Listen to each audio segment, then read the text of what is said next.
Hello everyone, welcome back to this channel. In this video I'm going to show you how to setting contrast on Adobe Lightroom. Now let's get started. First, open your Adobe Lightroom apps and add a photo or the video that you want to edit. And then in here at the bottom, if you wanna setting the contrast, so you just click on the like at the bottom.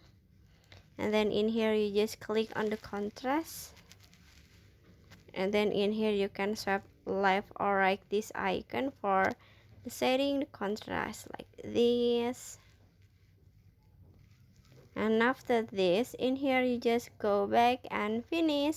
So that's how to setting the contrast on Adobe Lightroom.